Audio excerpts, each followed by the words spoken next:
والكافرون لهم عذاب شديد. أشهد أن لا إله إلا الله وحده لا شريك له، وأشهد أن محمدا عبده ورسوله. اللهم صل وسلم وبارك على محمد وعلى آله وأصحابه ومن دعا بدعوته واستنى بسنته واقتدى بتعاليمه إلى يوم الدين. أما بعد. Yang dihormati lagi dikasihi Fadil tuan-tuan imam, tuan-tuan Bilal, pengurusi dan seluruh ahli-ahli jawatan kuasa masjid, sekalian sidang Jumaat yang dirahmati Allah sekalian.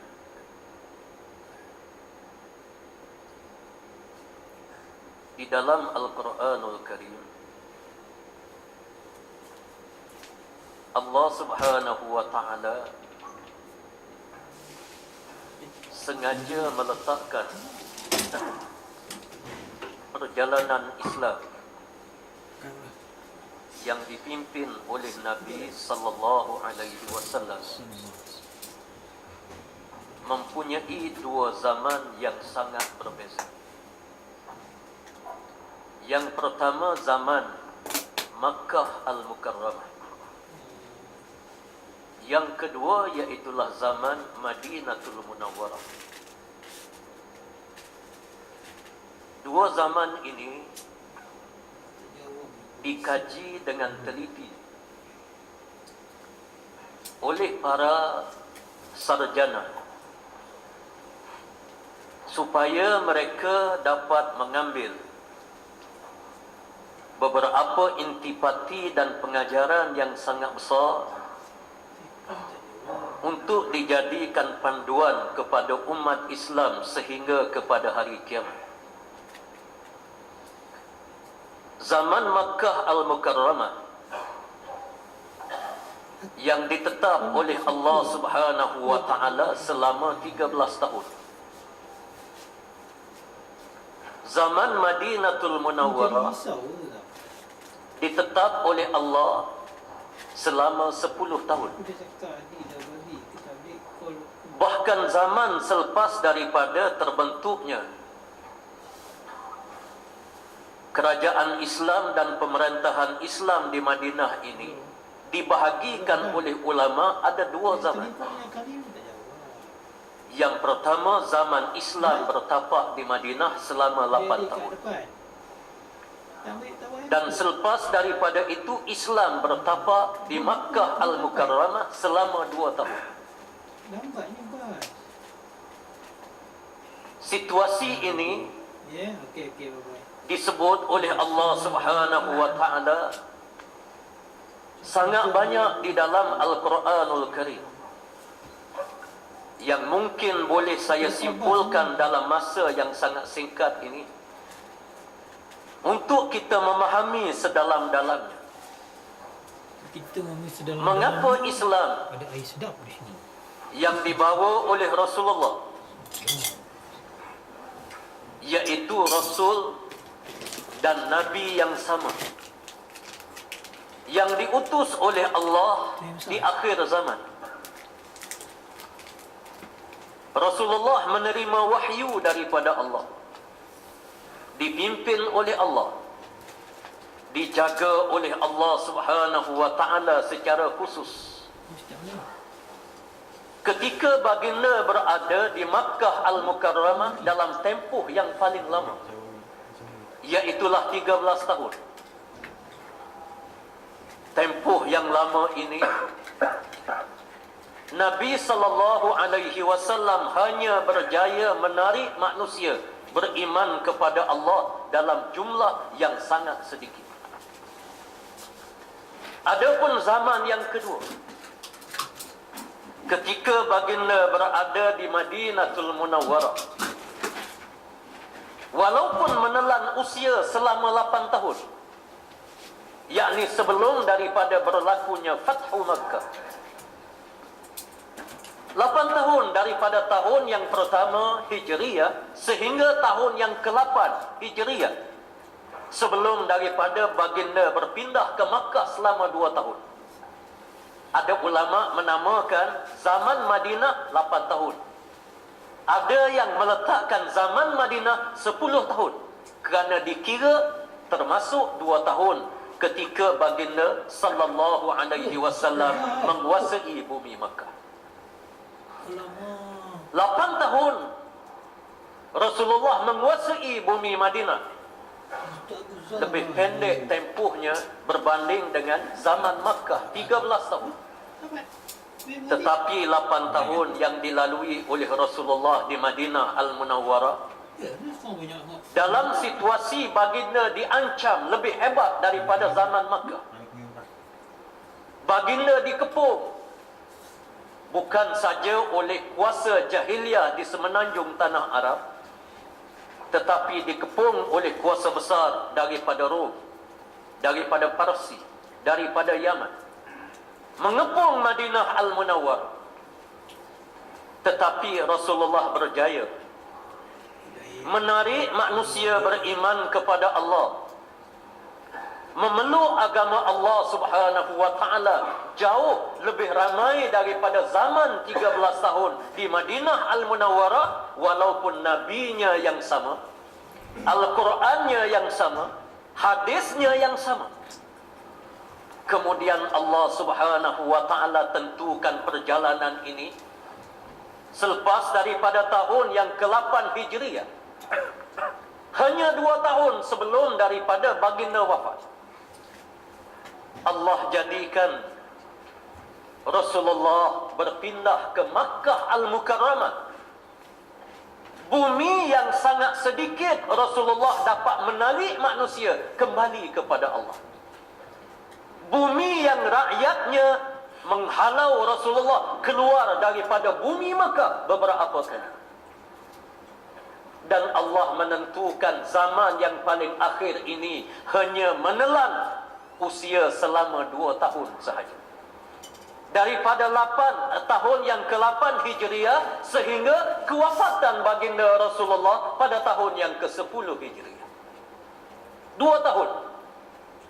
Allah Subhanahu wa ta'ala menyebut di dalam Al-Quranul Karim, "Idza jaa nasrullahi wal fath wa ra'aitan nasa yadkhuluna fi dinillahi afwaja fasabbih bihamdi rabbika wastaghfir innahu kana tawwaba." Maksudnya, apabila datang pertolongan daripada Allah dan berlakunya pembukaan kota suci Makkah Al-Mukarramah, yakni tempoh 2 tahun, kamu dapat melihat manusia datang memeluk agama Islam ini berduyung-duyung sebagaimana ombak di laut. Afwaj, ombak di laut, tak pernah berhenti. Kamu melihat manusia bertasbih, bertahmid kepada Allah Subhanahu wa ta'ala dengan sebanyak-banyaknya. Sidang Jumaat yang dirahmati Allah sekalian, mengapa 3 zaman ini disusun oleh Allah? Allah menyusun perjalanan Islam ini bukan secara kebetulan, tetapi dia adalah iradatullah yang mesti diambil pengajaran oleh umat Islam sehingga kepada hari kiamat, supaya umat Islam berfikir mengapa dalam tempoh 2 tahun adalah tempoh yang paling baik manusia beriman kepada Allah. 2 tahun, dan di bumi Makkah, bumi yang di peringkat awalnya manusia inilah menolak syariat Allah Subhanahu wa ta'ala, menolak Islam, menolak Nabi sallallahu alaihi wasallam, bahkan mereka menafikan realiti yang diberikan oleh mereka. Mereka gelarkan Rasulullah Al-Amin, kemudian dinafikan Al-Amin. Mereka yang menamakan Al-Amin, Rasulullah tak pernah minta. Dinamakan Muhammad Al-Amin, di Makkah Al-Mukarramah sebelum daripada Rasulullah menjadi Nabi. Apabila Rasulullah dilantik menjadi Nabi dan Rasul, mereka menuduh Nabi sallallahu alaihi wasallam, innaka la majnun, kamu orang gila. Innaka la sahir, kamu tukang sihir. Mereka menafikan kenyataan mereka sendiri. Dan Rasulullah berhadapan dengan kegagalan yang sangat banyak. Bukan kegagalan di sudut ganjaran dengan Allah, tidak.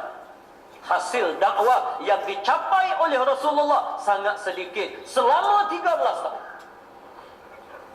Apabila baginda membuka kota suci Madinatul Munawwarah 8 tahun. Lebih lumayan daripada 13 tahun. Kemudian Rasulullah membuka Makkah Al-Mukarramah hanya 2 tahun. Lebih lumayan daripada 13 tahun. Lebih lumayan daripada 8 tahun di Madinah Al-Munawwarah.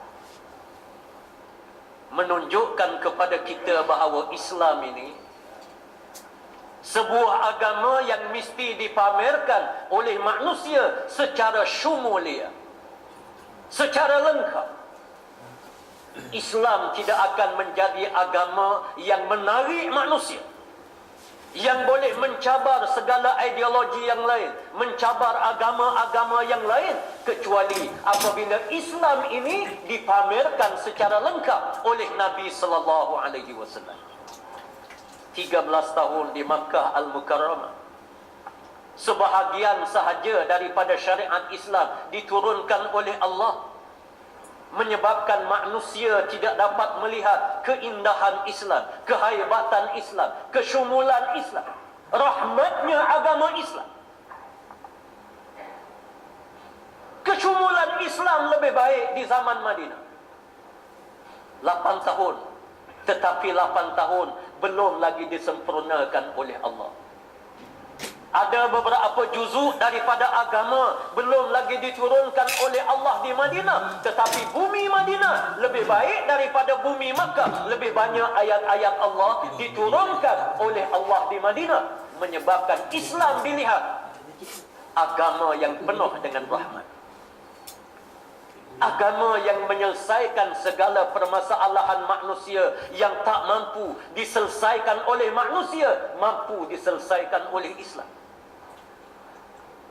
2 tahun di Makkah Al-Mukarramah, Allah menurunkan ayat, Al-yawma akmaltu lakum dinakum wa atmamtu alaikum ni'mati wa raditu lakumul Islam madina. Hari ini aku sempurnakan kepada kamu agama kamu. Aku sempurnakan kepada kamu nikmatku. Yakni yang pertama, Islam ini agama yang lengkap, yang sempurna. Yang kedua, sempurnanya agama Islam adalah nikmat daripada Allah. Islam ini nikmat. Bukan dia menyusahkan manusia, bukan dia membebankan manusia, tetapi Islam adalah nikmat kepada manusia. Sebab itu Sayyidina Umar bin Al-Khattab radhiyallahu anhu,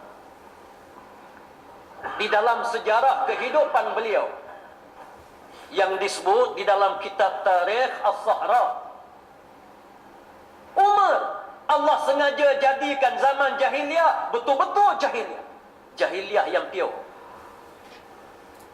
Kalau sebut kejahatan, tidak ada manusia boleh mengatasi Sayyidina Umar dengan jahatnya.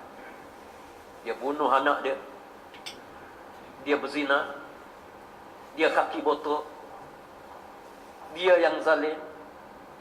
Hatta disebut Umar berjudi tak pernah kalah. Saya bila terbaca, saya kata macam mana Sayyidina Umar ni berjudi tak kalah. Rupanya bila dia berjudi, waktu dia menang, dia ambil duit orang. Bila dia kalah, dia kata langkah mayat aku dulu. Dia tak bagi duit dia. Umar tak pernah kalah berjudi. Jahat, paling jahat. Mana-mana wanita yang cantik di Mekah, kalau dia nak, dia ambil je.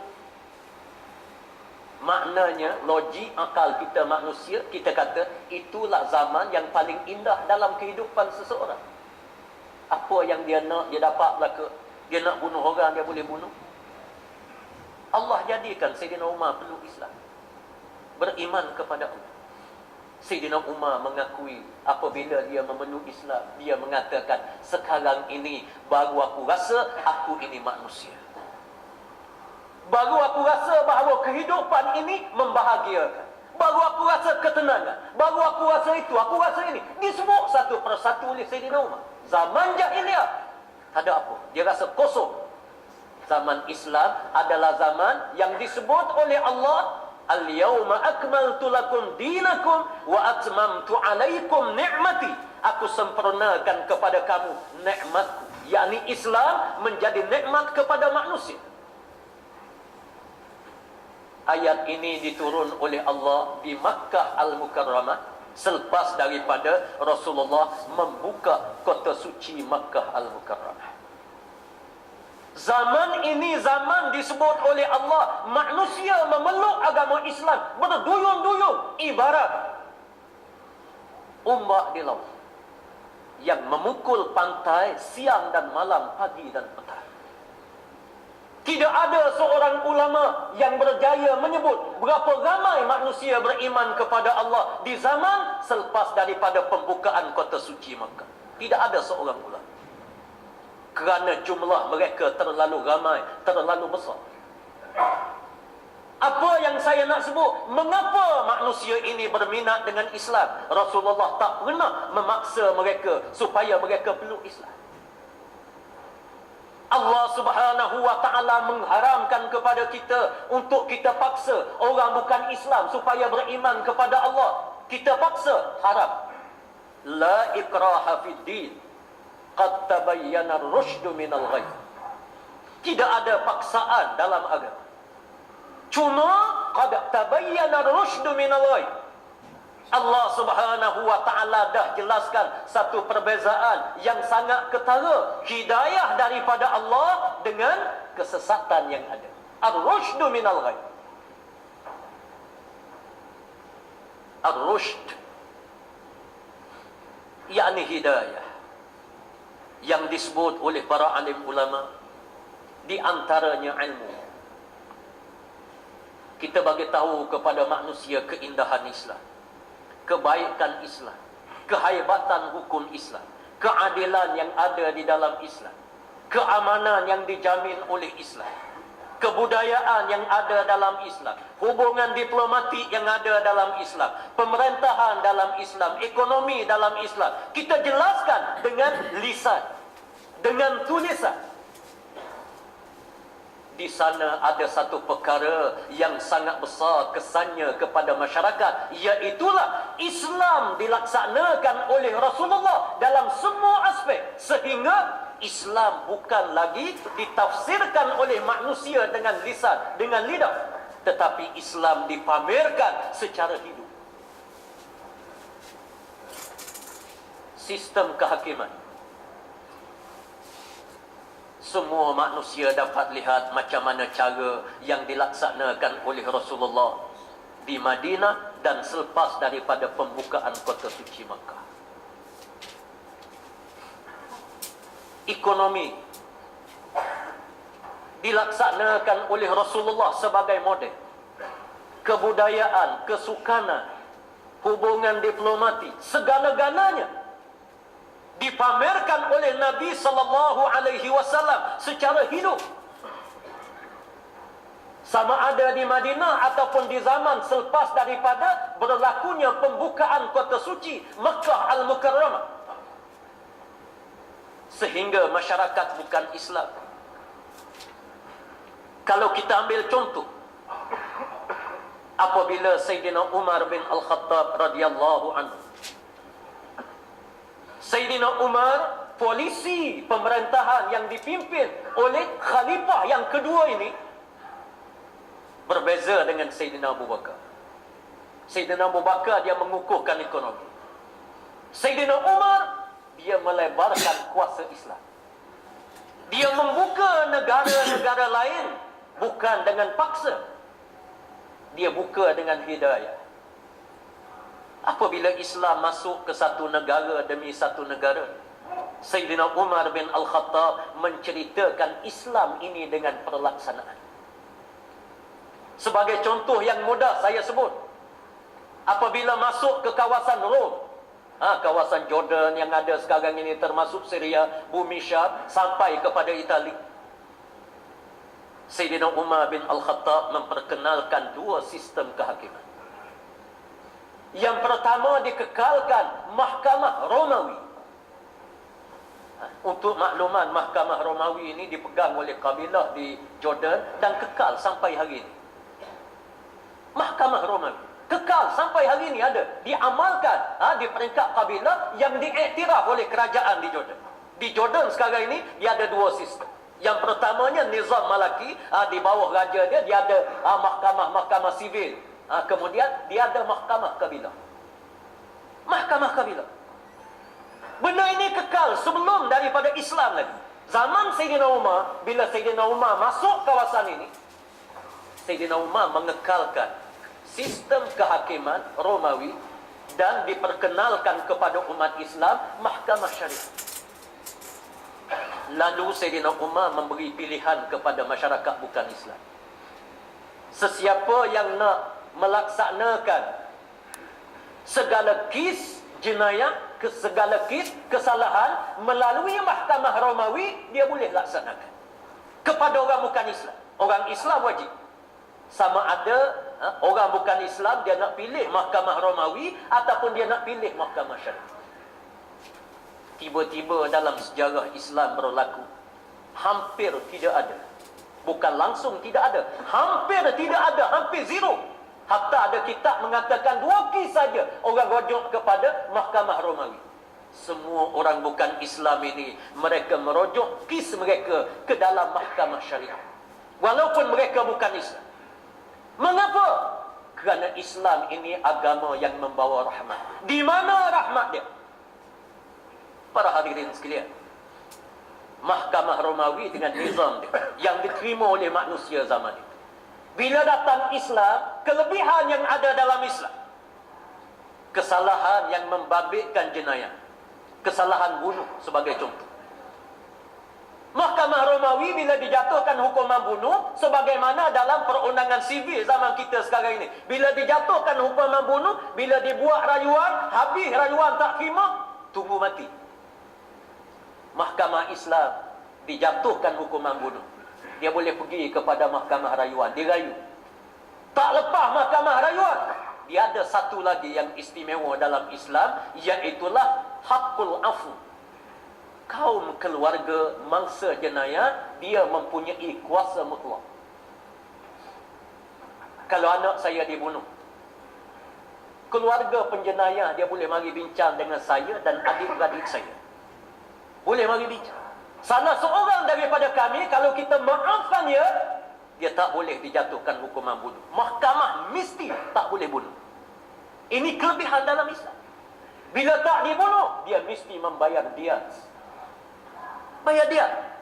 Diat, waktu saya jadi panel di negeri Terengganu, penggubal syariah, saya meletakkan harga diat 500,000 untuk satu nyawa.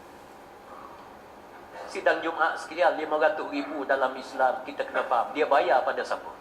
Dibayar pada keluarga mangsa. Undang-undang Romawi dibayar pada kerajaan. Undang-undang sivil yang ada dunia pada hari ini, dalam dunia pada hari ini, di Amerika baik, Britain baik, termasuk negara kita, bayar pada siapa? Bayar pada kerajaan. Orang bukan Islam, takkan dia tak nak duit? Kalau dia tak nak duit, dia bicara mahkamah sivil, mahkamah Romawi, tak ada masalah, dia tak nak. Itu bebas dia. Sebab itu saya mengatakan, tidak ada orang bukan Islam yang pilih mahkamah Romawi. Dia pilih mahkamah Islam. Sebab apa? Peluang untuk dimaafkan lebih banyak di dalam mahkamah syariah. Kemudian mahkamah syariah ini, keluarga mangsa yang dapat duit, bukan pihak lain. Kesalahan-kesalahan yang membabitkan dua individu, bertumbuk dan sebagainya, bayaran denda keuangan yang berbentuk takzir dibayar kepada mangsa. Apa hikmah dia? Dengan maaf saya sebut, saya menyatakan ilmu, bukan saya nak sebut kepada siapa-siapa. Kalau dibayar pada kerajaan, apa resiko dia? Kerajaan akan suka jenayah ini banyak berlaku dalam negara kerana itu adalah sumber ekonomi. Dengan maaf saya sebut, Ini fakta ilmu. Dia lebih suka. Banyak lagi rakyat buat salah, akan banyaklah sumber ekonomi. Dan kesalahan ini akan menjadi sumber ekonomi. Dalam Islam tidak. Kesalahan mesti dididik. Dan masyarakat mesti berhenti daripada buat kesalahan. Sebab itulah bentuk hukuman ini dalam Islam sangat berbeza dengan perundangan sivil. Inilah yang berlaku di zaman Sayyidina Umar, berlaku zaman Rasulullah. Pelaksanaan Islam ini mampu mengajak manusia supaya beriman kepada Allah Subhanahu wa taala. Mampu menarik mereka beriman kepada Allah, dan manusia sedar inilah kelebihan yang ada di dalam syariat Islam. Begitu juga kita kena faham syariat Islam. Ada orang bila sebut syariat Islam ini, tak ada kerja lain, dia nampak potong tangan, dia nampak pancung. Sidang Jumaat sekalian, yang pertama kita kena jujur dengan agama. Saya nak jelaskan bahawa mengapa bila sebut wudu kita nampak potong tangan. Orang yang menafsirkan begini, dia buat benda yang jenayah ilmu yang sangat besar. Potong tangan, saya nak sebut kalau zaman moden, kalau dalam negara kita, kalau laksanakan syariat, syibih mustahil untuk kita potong tangan. Sebab apa? Tengok dalam Islam. Islam bukan bermotif untuk menjatuhkan hukuman.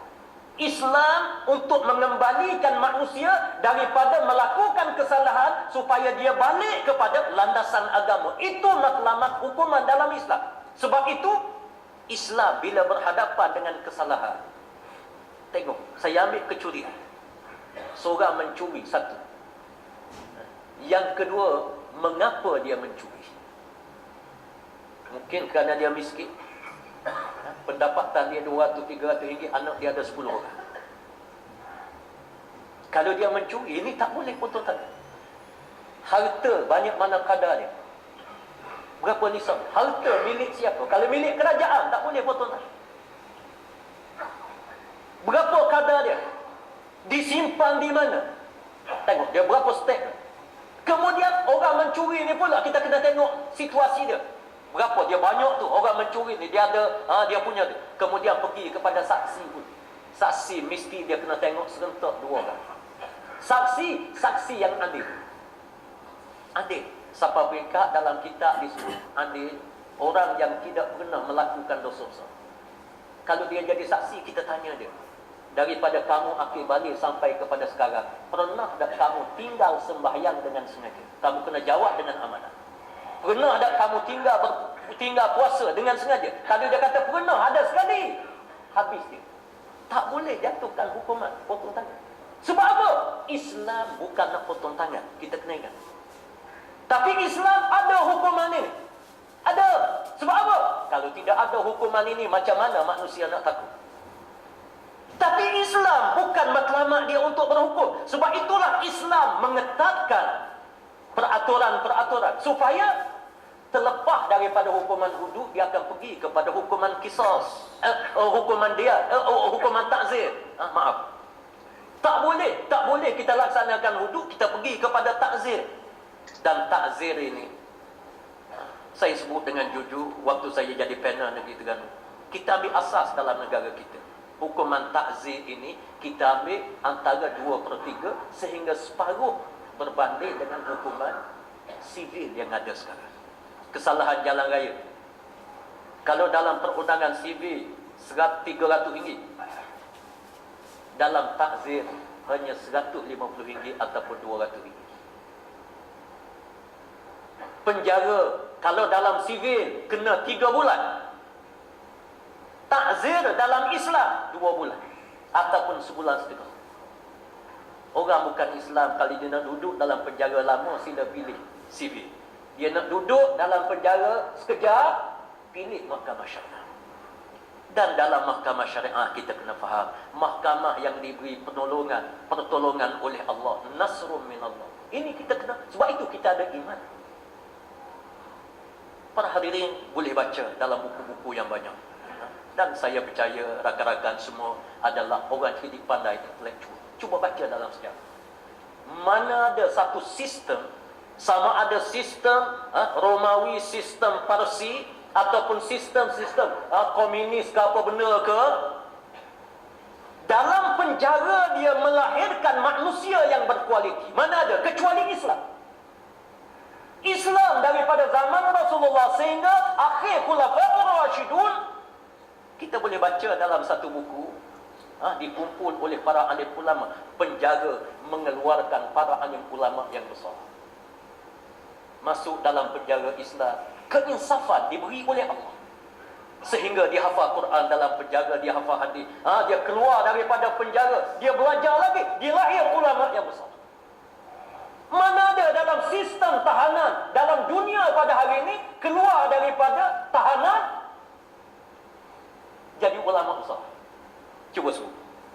Ataupun jadi orang baik, dengan maaf, mungkin ada seorang dua sekadar jadi baik begitu je. Yang banyak bila masuk tahanan, tidak ada masuk dalam pusat pemulihan, keluar lebih champion lagi. Dia masuk kerusuh je. Dia kata, kamu duduk di Petronas ni, kamu ambil dadah kat mana? Dia kata, ambil tepi-tepi bangunan Petronas. Dia kata, tak boleh, itu mahal, pergi dia ampang urus. Dia kata, kat mana? Siapa toke? Dia bagi tahu. Mari seorang lagi, tak payah dekat ampang, dia pergi ambil kat Subang lagi murah. Mari seorang lagi, tak payah ampang Subang, kita buat sendiri je. Hancur, keluar, makin teruk.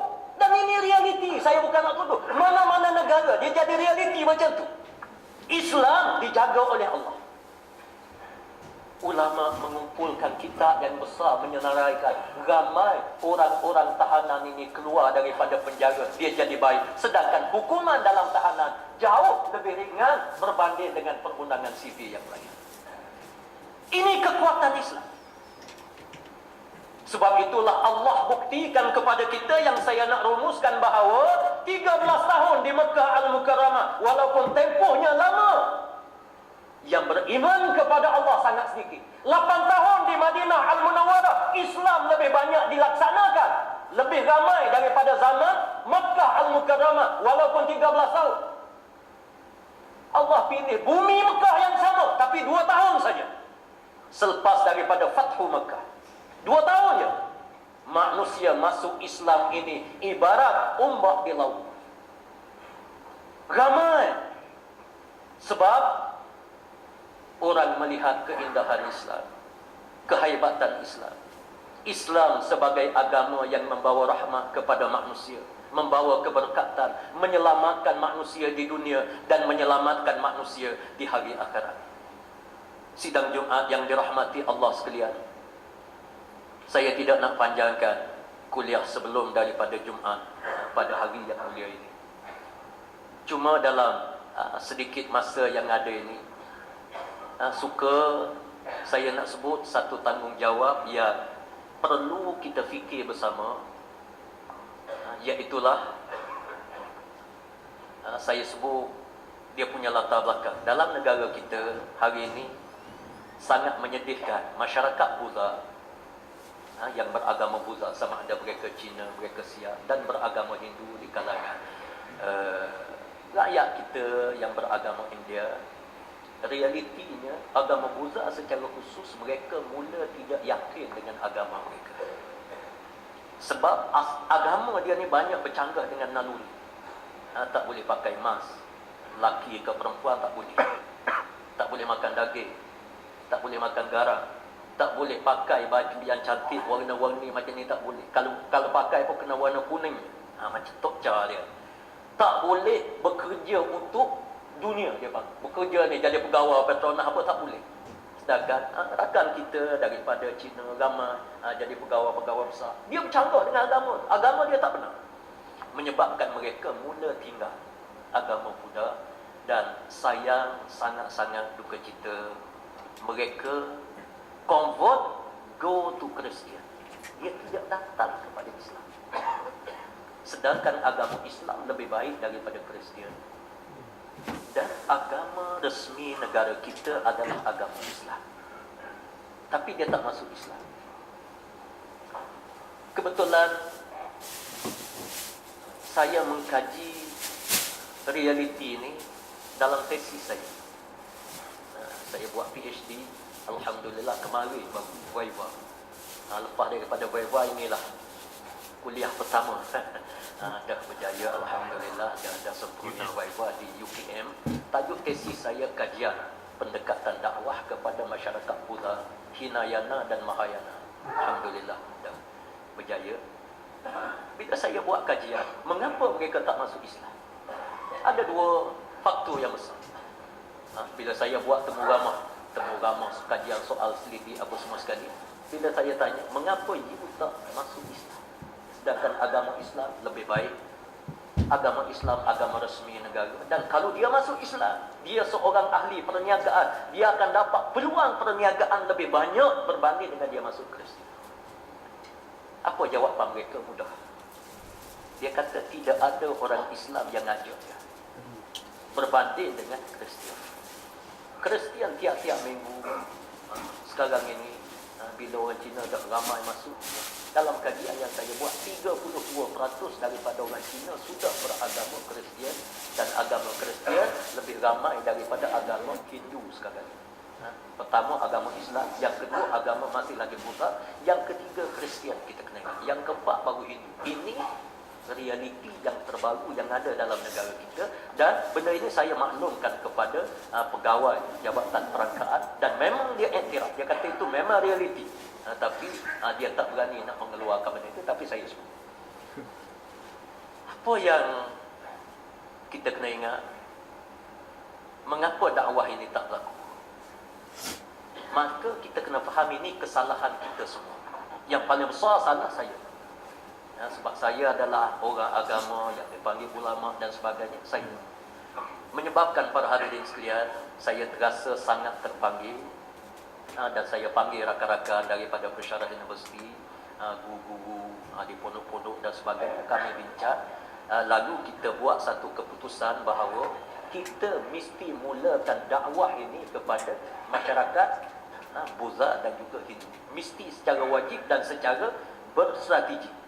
Dan kegiatan ini tidak berlaku di dalam negara kita kecuali dulu zaman Tun Dr. Abdul Rahman, yang Tun Mustafa zaman dulu di Sabah tubuh usia, waktu tu aktif, kemudian bila dia mati sekali-sekali dengan usia. Minta maaf saya sebut. Walaupun ada pejabat, ni saya pergi di pejabat. Pejabatnya ada, orangnya tak ada. Sangat menduka cita. Berbanding dengan Kristian, setiap gereja yang ada, dia ada bilik missionary. Jadi kita, masjid kita tidak ada. Jadi benda ini, saya ambil tanggungjawab. Bila kami berbincang, kita buat satu jawatan kuasa, dan kawan-kawan dia minta saya untuk jadi pengurusi, dan saya dengan berat, dengan rasa terbeban, tapi bila diminta oleh ramai pihak, maka saya sanggup, walaupun dia membebankan. Dan saya minta dulunya, sebelum daripada ini, almarhum Datuk Tuan Guru Haji Nik Abdul Aziz sebagai penaung, Allah yarhamu.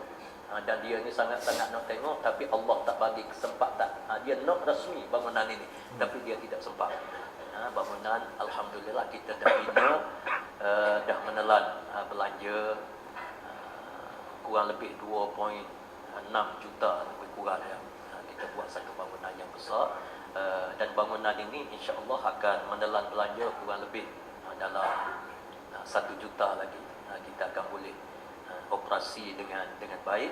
Dan bangunan ini ada dua benda. Yang pertamanya, bangunan ini bila siap, insya-Allah saya akan kumpulkan para alim ulama yang berkepakaran ini untuk dia lancarkan dakwah kepada masyarakat bukan Islam. Dia banyaklah cara dia.